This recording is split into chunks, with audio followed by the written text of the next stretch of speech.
Dollar. Dirt and money, no soul. Had to go and get it, ain't no time to kick it. Got a stack of flip for my foes. Dollar. Please tell me you can hear me. Don't turn your back and don't neglect me. Just let me know if you need me. Dollar. Let me watch out for my partners. Keep my money long, get my team strong. Let me run away from my problems. Yep, what's good, original crew, man? We're back on the channel, man. We got a new Mr. Ballin'. We fly high, no lie. You know is Ballin'. No, that's still that. I ain't like that. Yeah, I ain't like that. Yeah, that was Hey, make sure y'all check out the links in the description box. Down below. You already know where to go if you want to first support. All you gotta do is check out down below. Also, if you enjoyed today's video, like it with a thumbs up. Man, let's check this out. Let's see what it's about. You ready? Yeah, I'm ready. All right, let's go. Today, I'm going to tell you 3 stories that are all connected under the theme of stranger than fiction.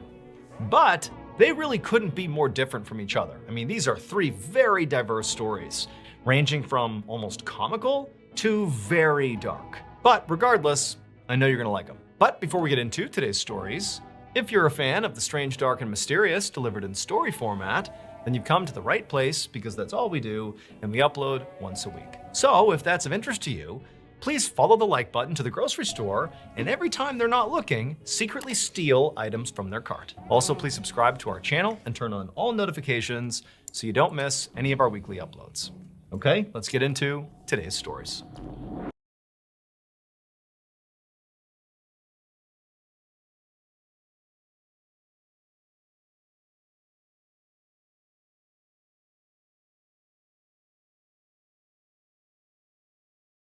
One morning in October of 2015, a receptionist sat at her desk at a sports medicine center in Birmingham, Alabama, and scrolled through her boss's upcoming surgery schedule on her computer. The receptionist worked for a famous orthopedic surgeon named Dr. James Andrews, and because of his notoriety, his schedule was typically packed. And so her job, for the most part, was just to go through his schedule all the time and make sure nothing conflicted. And so as this receptionist scrolled through the schedule, she saw that over the next couple of days that Dr. Andrews did have several surgeries and there actually didn't appear to be any conflicts.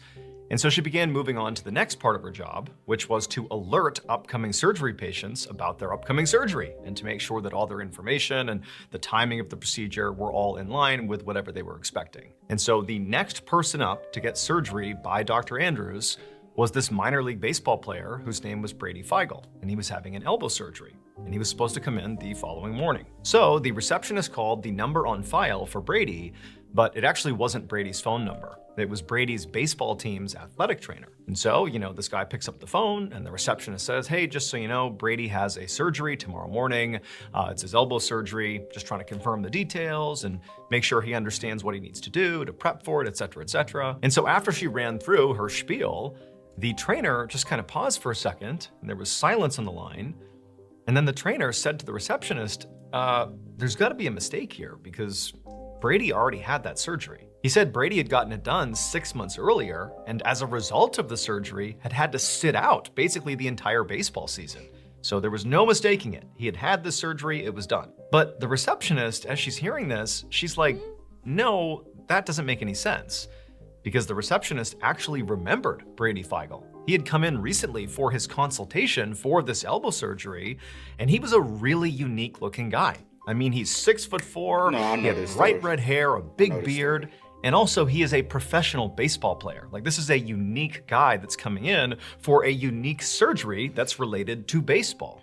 And so the receptionist is like, no, he came in recently for his consultation. He still needs the surgery, I'm sure of it. And so what ended up happening next is the receptionist and the trainer started going back and forth, kind of trying to describe Brady Feigl to make sure they both were talking about the same person.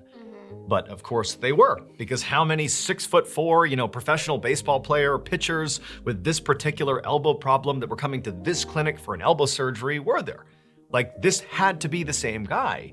But how could they both be right? That the trainer's saying, well, my Brady Feigl already got it done. And the receptionist is like, no, he's scheduled to come in tomorrow because I had a consultation with him a couple of days ago. Like, they couldn't both be right. But they couldn't understand how this could be possible. But the explanation for this that they did eventually figure out, you just have to see to believe. It would turn out the receptionist and the trainer were both right. Dr. James Andrews was scheduled to perform an elbow surgery on a 6'4", red-haired, big-bearded minor league pitcher named Brady Feigl the following morning.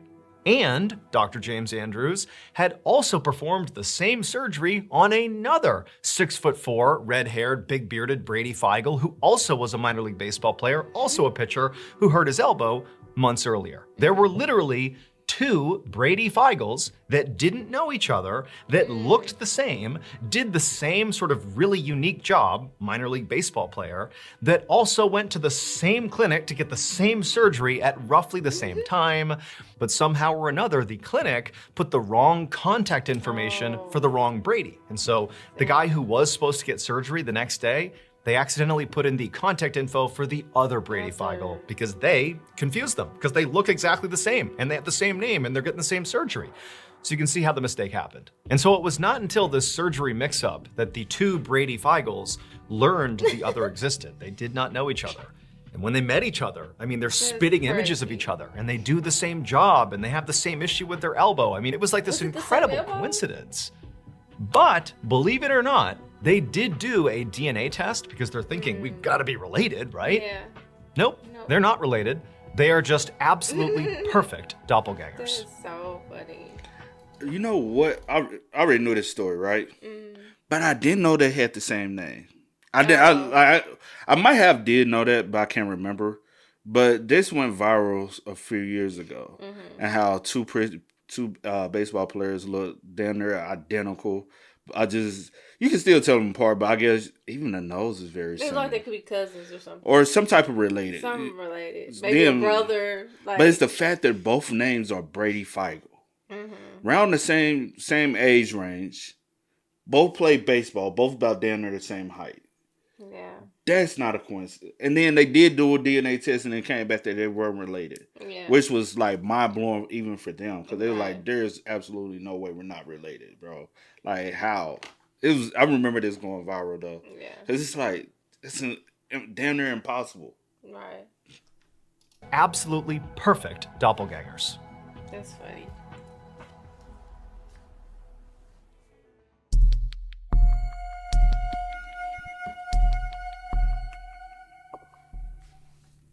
Around 1:30 p.m. on January 4th, 2020, a 25-year-old woman named Stav Harari and her boyfriend, whose name was Dean Shoshani, looked out the window of their apartment, which was located in Tel Aviv, Israel.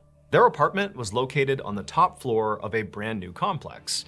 And from that position, they had a great view of the whole neighborhood, at least normally. But today, their view was pretty much completely obscured because there was this horrible thunderstorm outside. Tons of rain and hail. I mean, they could barely look out their window. It was just like water and hail blasting against the glass. And so Stav and Dean, they look at each other, and it's pretty clear both of them are thinking the same thing. So this couple, they've been together since they were super young, and they really had just begun to transition into adulthood together. And so in this transitional time, they were just starting to make real money, but they really didn't have a lot of money. They'd put a lot of whatever they had into this apartment, and they also had recently purchased a car. And so the two of them, as they're looking at each other, they're thinking about that car, their investment. And with this huge storm out there, there's a chance the storm could damage that car. And they couldn't have that. They didn't have the money to fix it. Like, they needed that car. And so they both were like, you know what? Let's go down to the parking lot and move the car just to make sure it does not get damaged. So Dean grabbed the car keys, and then he and Stav left their apartment, went into the hallway, and walked down to the elevator.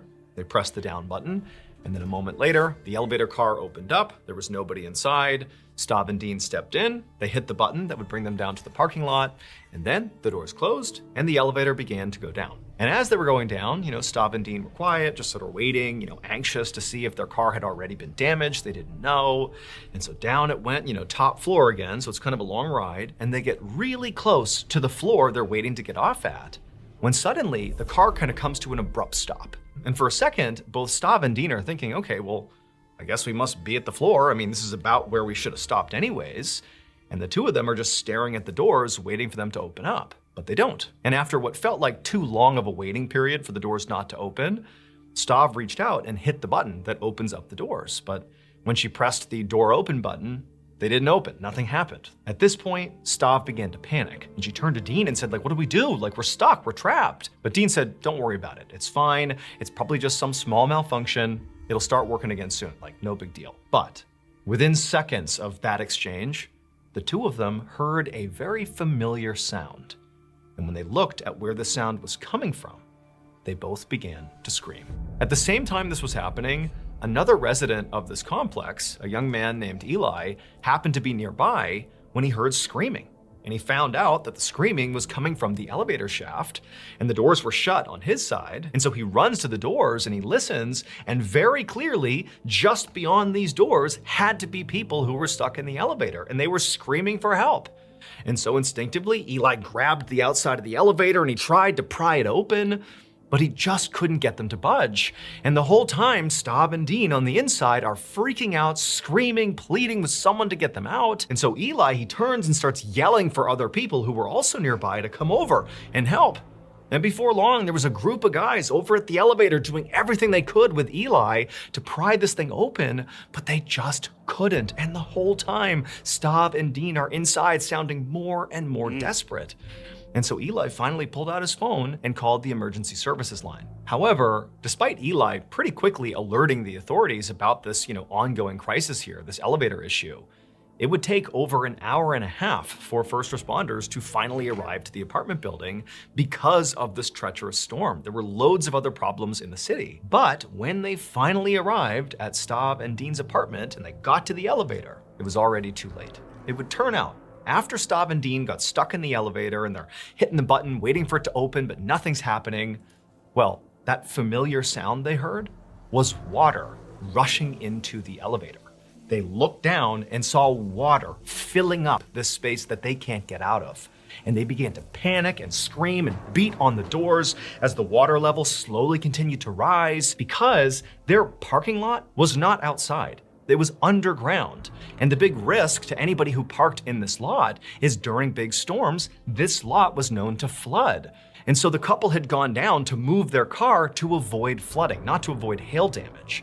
But where this elevator car had stopped was underground. And so the parking lot did begin to flood, and that water found its way into the actual elevator car. And so Eli and those other people who were nearby who went over to the elevator and tried to open it, they were also standing in water. They were very well aware of the fact that if they couldn't open these doors, Staub and Dean are going to drown. And Eli, he didn't call the emergency services line once and call it good.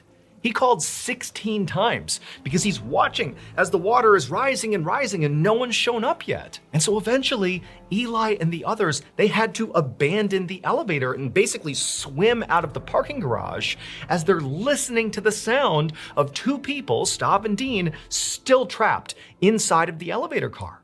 And so as they swam out of the parking garage and no first responders arrived, they knew what had happened. Clearly, they were going to drown. And so they listened to those screams until they stopped. And then finally, first responders showed up. And when they got there, they literally had to use scuba equipment to dive down the elevator shaft, which by this point was totally submerged. And then when they reached the car, they had to cut a hole in the ceiling. And then they pulled Staub and Dean out. And even though they rushed them to the hospital, unfortunately, they both had already died. Damn. That's fucking tragic, bro. Yeah.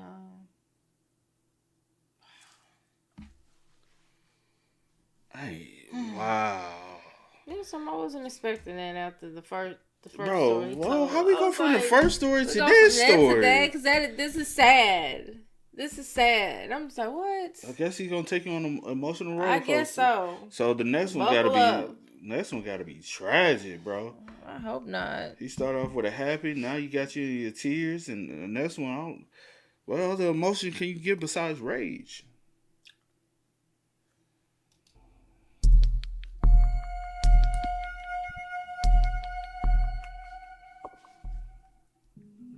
On the evening of July 2nd, 1993, a 49-year-old politician named Maslin Idris paced around the living room inside of his home, which was located in a suburb of Kuala Lumpur, Malaysia.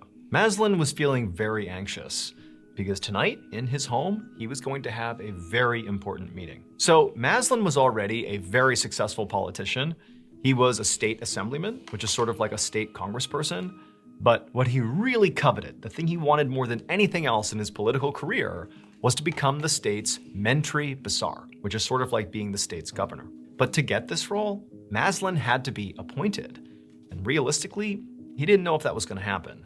And that was in part because recently he had felt like his political power was sort of, slipping away from him. And on top of that, he was getting older and he sort of felt like his popularity was waning too. And so he felt like, in order for me to get appointed to become the state's Mentri Basar, I really need to find a unique way to reclaim that political power and popularity. And that was going to be the central focus of the big meeting at his house that night. So Maslin continued to pace around, anxiously checking his watch, waiting for these people to show up.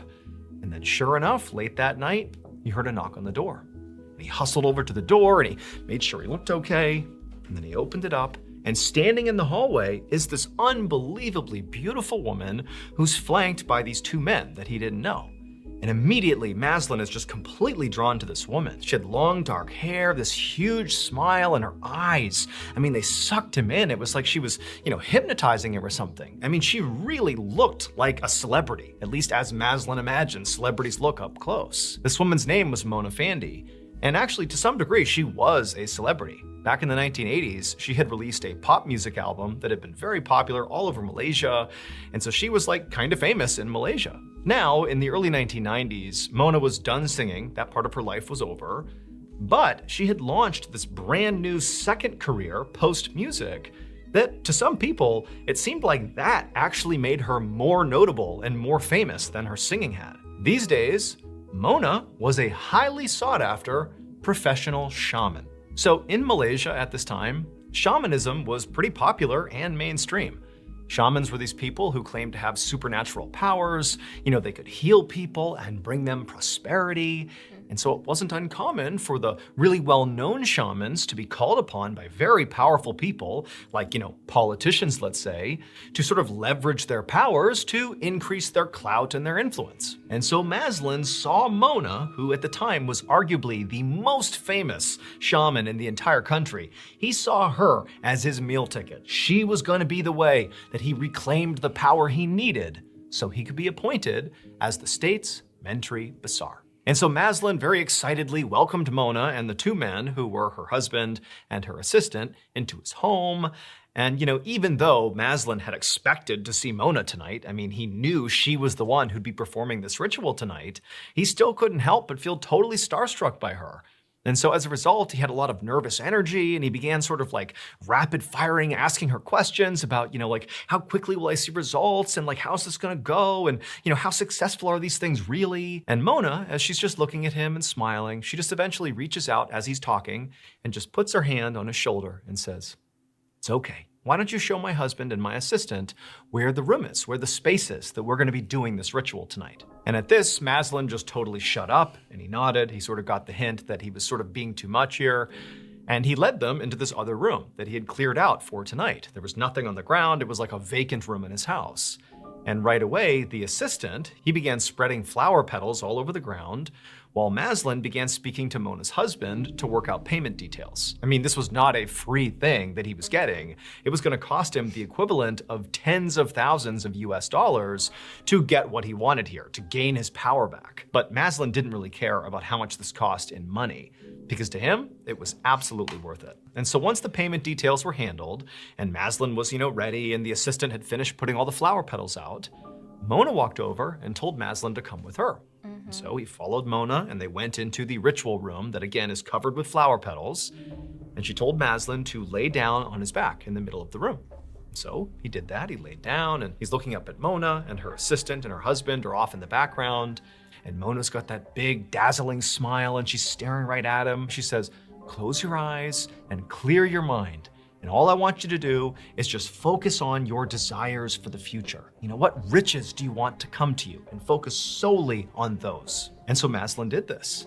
In his mind's eye, he pictured himself becoming more politically powerful and more popular and landing the job of his dreams, and he's sort of narrating what he's saying out loud, and Mona's telling him, good, keep going, keep picturing those things. And then at some point she's like, look, I want you to picture riches raining down from the sky on you, sort of symbolizing you getting these things that you want. And so Maslin did that, and he began picturing the gold and the silver falling from the sky, landing on him, and he's narrating what he's feeling and seeing, and at some point he was so fixated on this idea of riches coming from the sky that he swore he could literally feel the gold and silver actually hitting his body. And at that point, when he was actually feeling something, is when the ritual was done. A little over a year later, on September 12th, 1994, the famous shaman, Mona Fandey, glided her way through a crowd of photographers on a street just outside of Kuala Lumpur. Mona was dressed to the nines. She had red lipstick on, her hair was all styled up,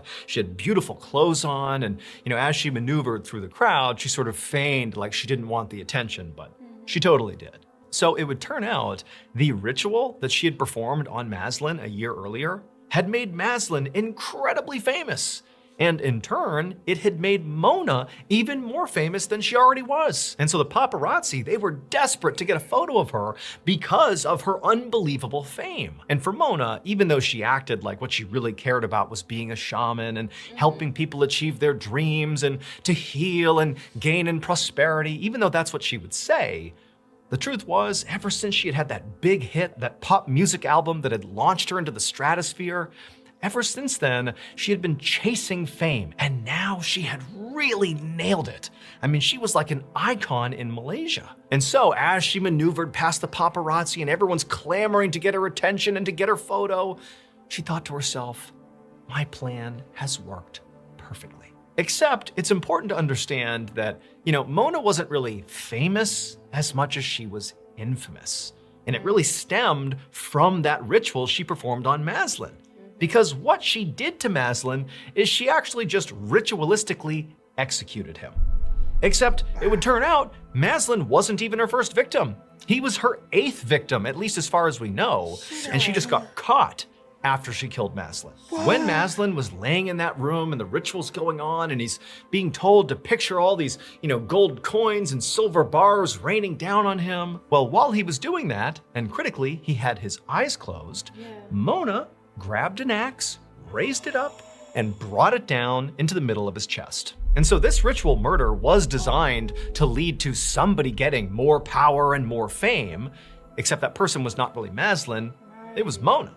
I mean, Maslin did become extremely well known for being a victim of Mona, but it was Mona who suddenly was the talk of the entire country. I mean, she was all over the news, and she was beautiful. And so it's like this crazy dichotomy of this unbelievably attractive woman who's also a serial killer. I mean, this is the stuff that just makes the news over and over and over again, and Mona loved it. And so when Mona was walking past that crowd of paparazzi and they're all taking photos of her, that was actually her walking to her murder trial. Every day, she would basically treat that walk up the steps to her murder trial as like her personal red carpet with all the paparazzi taking her photo. She'd dress up in these lavish outfits and smile for the cameras on her way to be tried for murder. And then ultimately, she was convicted of it and sentenced to death. But she was totally unfazed because for her, again, it was all about gaining this incredible notoriety, and she had succeeded. It was like the ultimate shaman move, and she had done it. On the day of Mona's actual execution, she was going to be hanged along with her assistant and husband. They too were found guilty. On her walk to the gallows, we have all these reporters and all these photographers, and she's still flashing smiles and treating it again like it's her own personal movie premiere. I mean, she didn't care at all that she's literally about to be killed. And then literally her final words as the noose is being put around her neck were, "I'll never die." Face. That's fucked up. But it's face. That's crazy. That's what she wanted to live forever. The fame and notoriety. And that's another thing. Like, y'all would know my name. But you got to think about it. A lot of celebrities. Yeah, right now, you know what I'm saying? You got your fame and popularity, right? It might go away one day. Yeah. But evil, we talk about for centuries, bro. They go in the textbooks. They're being taught about these people. They never die. Think about it. Jeffrey Dahmer died when? Still talk about him to this day. All of them. Their name still lingers. Crazy. All these, man. It's gonna get, bro. And the fact that was her 8th victim, it took number 8 for y'all to even like. And then he had so much notoriety. Why it take y'all so long? And I wonder, is that the only reason y'all was able to catch her? True. You know what I'm saying? Because I'm like, were y'all on to her, or y'all had no idea at all how these, you know what I'm saying? True. That's sad. That is so sad. Rest in peace to Maslin. Maslin. Yeah. Yeah. And also rest in peace to the other story with, I don't want to butcher her name. Stav and Dean. Yeah. Yeah. But yeah, man. After the first story, I didn't expect the other two. What you said? Yeah, I did. I was it doesn't like, even okay, make. it's supposed to be a nice It doesn't one. even make sense for. That's why he had to go ahead and get that out the way. Yeah, But it doesn't even make sense to even add those two. But it's like, hey, I guess it is a crazy story. It's a crazy story. But I thought all the stories were gonna kind of be like one of those like cheerful joints. Like, that's crazy. But yeah. Hey man, y'all spam us up. Y'all let us know y'all thoughts about it for us in the comment section down below. But until next time, y'all know how it go, man. I do go by the name DJ New Kid. This is Sierra Nicole. We are. Kid and C. We are. Go and get it, ain't no time to kick it. Got a stack and flip for my foes. Dollar.